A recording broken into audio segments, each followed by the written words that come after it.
Welcome everyone to the Founder to Founder video series brought to you by One Pitch. I am your host, Jared Martin.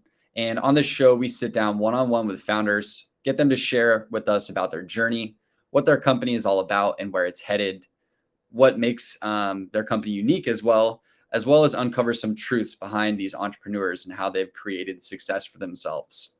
I'm very excited to introduce to you today's guest. We're joined by Zach Gemignani. He's the founder and CEO of Juice Analytics, and they're the company behind Juicebox. Zach is also part of the Analytics Summit Committee in Nashville, as well as an author of Data Fluency, Empowering Your Organization with Effective Data Communication. Welcome, Zach. Thanks so much for joining us today. Hey, Jared. Really happy to be here today. All right, man. Well, let's dive into the questions. First off, could you share with us a little bit about your founder journey and where you started and where you're now? Well, it's been a long and interesting journey. I'll try to give you a little thumbnail so we don't take up too much time on that. But I started the company 16, 17 years ago with my brother. We were both working at AOL at the time and knew we had to leave that particular sinking ship. And we were interested in analytics, we were interested in data, and we really wanted to do something together. So we just set out to do something. We knew we wanted to do it around data and started working with companies on a consulting basis in order to help them work with their data, understand their data. And for my brother and I, we just found pretty soon into doing that kind of work that the thing that really got us energized about the work was when we were presenting the data, when we were visually presenting it and thinking about how do you communicate data.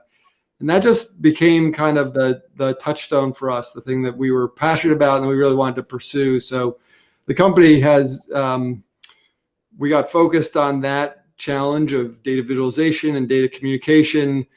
And over the years, we've evolved a lot as a company. So we started out as a consulting company, like I said, working with larger organizations, helping them build dashboards and analytical tools and other kind of ways of presenting their data often to their customers.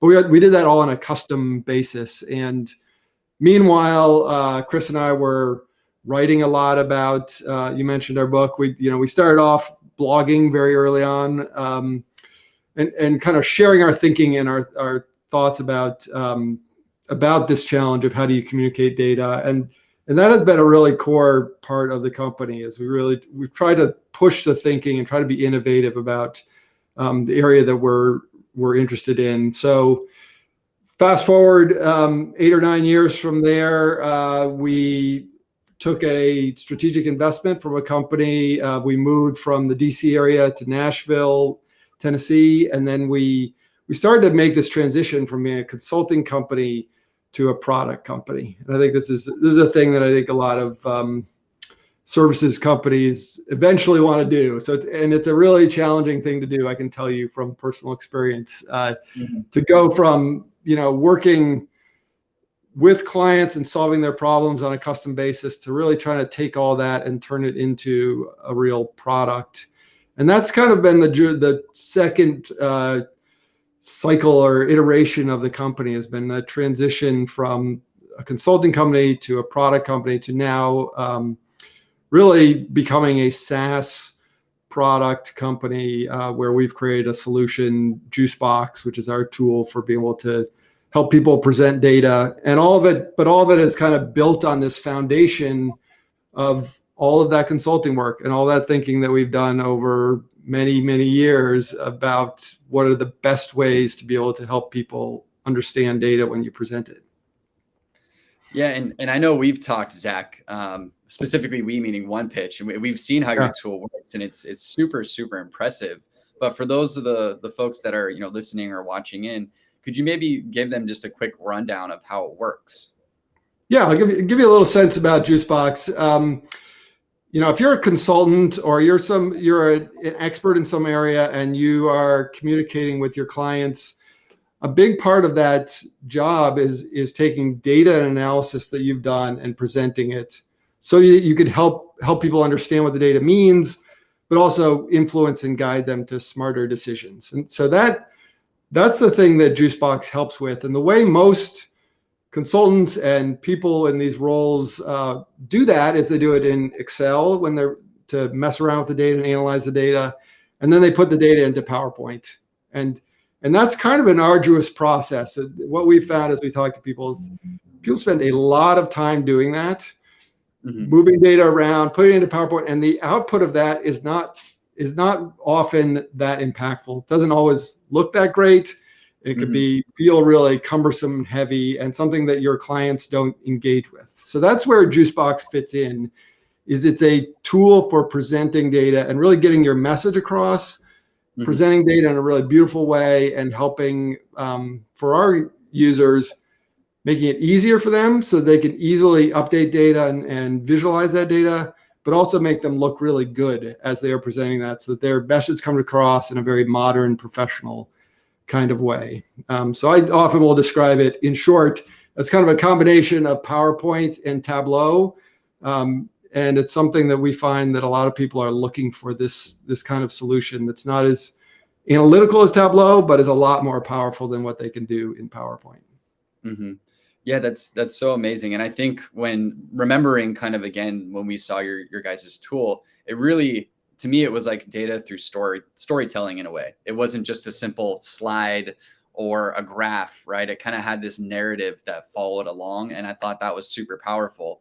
And especially for the folks, again, who are listening or watching, they are storytellers themselves. And so being able to present data in that way is super, super effective. Yeah, I mean, we've been very inspired by, I mean, everyone out there has probably bumped into the kind of data journalism that has evolved over the last decade or so, where organizations like the New York Times make these beautiful ways of presenting data and telling the story. And by combining those two things, they create a very powerful way of conveying a lot of information. And that's the kind of thing that inspires us. We want to make it so that anybody in their role can create that kind of really powerful and beautiful and impactful solutions for presenting their data. No, I love that. I love the examples too, because I'm always in awe of the Times or the Journal and seeing those kind of visuals they put together, and I'm like, wow, they do great stuff. I don't know whose job that is to do that, but that's got to be really fun. yeah, those people are really good at what they do. Yeah, very much so. So Zach, tell us a little bit about your customers. Who are they? What do they look like? What types of roles, industries are they part of? Yeah, so we've really focused ourselves on, I mentioned this, consultants as really the core of the type of user that we find gets the most value. And the reason for that is that a consultant understands a few things. They understand, often they're working with data, they're doing analysis, so they understand data. They also understand that presenting data with a real message or purpose is super important. When you go in front of a client and you're sharing what you did on a research project or an analysis of some type, you really need to hone it down to your key message and tell that story, like you said. They need to focus and have a real clear message around that. So consultants really understand how to work with data, how to the importance of message, and that they want to look. I think the reason why we've really gained some traction in this area is that they want to look professional. They want to deliver something that looks very high value for their clients. And that's the kind of thing that we can allow people to do rather than creating like another 80-slide PowerPoint deck that doesn't get read, for example. Yeah, no, that makes a ton of sense. So shifting gears a little bit, maybe back towards the product a little bit more. What's next for you guys? What's on the horizon for the next 6 months or even next year, now that we're kind of getting into 2022 here? Yeah, we have a long list of dream features and things we want to get into Juicebox. There's a couple of things that I think are really most important to us at this point. One is the challenge that people have in just getting data into a tool like this, because data comes in many, many formats. And we've seen this really on the front lines. You see, people are downloading things from different tools. They have spreadsheets that might have data in lots of formats in a lot of different ways.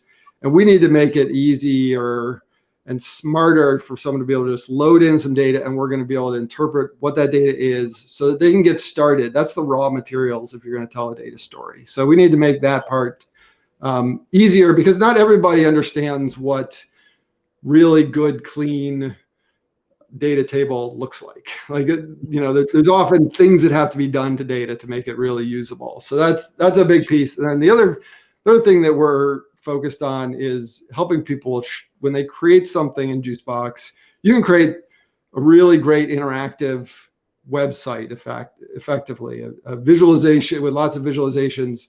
But our clients are working in PowerPoint, so they want to be able to export and use things from Juicebox back in a PowerPoint presentation. They want to be able to easily share.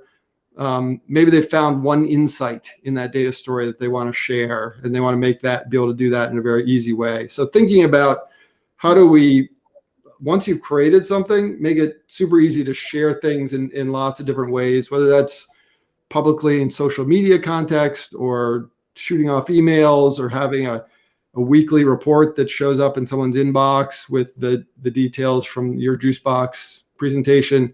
These are a bunch of ways that we need to think about enabling our customers some more. Very cool. It sounds like an exciting roadmap ahead for you guys, and very much things I can tell that would be really useful for that end user. I think so. All right, so I want to shift gears a little bit here again, Zach. I have some more specialized questions that I wanted to go over with you. And the first one is, what does it mean to you to be part of the Analytics Summit Committee? Yeah, so one of the things that I did when I moved to Nashville is I wanted to get involved with the local analytics community. And certainly, encourage anybody, any founder or anyone in kind of starting their career, the great thing, find your community in your local area and find those people who are involved and we're going to be driving the conversation. So I got involved. There's a group of individuals who were interested in building the analytics community. And for a lot of years, we've evolved from a small group to creating an annual conference that has grown almost every year. It's gotten bigger and bigger. We've had some amazing keynote speakers who have come to this event, and it's become kind of one of the biggest local technology events that happens every year. And I've been really happy to be involved with that on the committee, helping with, by being involved like that, I can help decide what kind of content's going to happen, who's help with sponsorships, shape the experience for all these people. And it's great. Every year people come together in our community, and it's all a bunch of people who are super into data and analytics. And it really helps create a lot of connections and grow the local community. So it's the type of thing that I sort of fell into, but I'm really happy that I've stuck with for the last 8 years or so. Mm-hmm. Yeah, that sounds like a really fun group to be part of, and how cool to kind of get back to that community. Yeah. I'm sure you've gotten a lot of advice and expertise that you've accumulated along these past few years. And so being able to share that back with folks has got to be really rewarding. Yes, absolutely. I love that. Well, last question for you, Zach. Is there anything that you want to share with our viewers, with our listeners, promote? This is kind of your spotlight, your opportunity to tell them. Well, the thing that is most important to us is at the beginning of 2021, we launched Juicebox publicly. We've signed up thousands of users, and we just want more people to give it a shot and try it out as a solution for how they present data. So I hope people have gotten a little bit of a sense of it. I would say go to juiceanalytics.com. You can sign up for a free trial. We have a 14-day trial, and I'm confident in that time period you'll get a sense of what Juicebox does and how it might fit into your work. And the other thing I would just encourage people is, reach out if you have questions. We love to engage with our users and understand what they're trying to solve. We have it's amazing the kind of diversity of different people who have gotten into Juicebox. We have people all around the globe, all sorts of industries, areas of specialty and stuff. So it's really fun for us to just engage with them and help them build better ways of presenting and communicating their data. So I really hope people will just, reach out to us, and we're a really open, friendly group. So give us a ring. There we go. All right, Zach, thanks so much for joining us today. Again, for everyone listening, this is Zach Gemignani. He's the CEO and founder of Juice Analytics. Make sure you guys check out their website. And as you heard from Zach, hit him up. He's there. He's available to talk, happy to answer questions and show you around if you've got questions. But thanks again, Zach. Appreciate you being on today. Thanks, Jared. Real pleasure.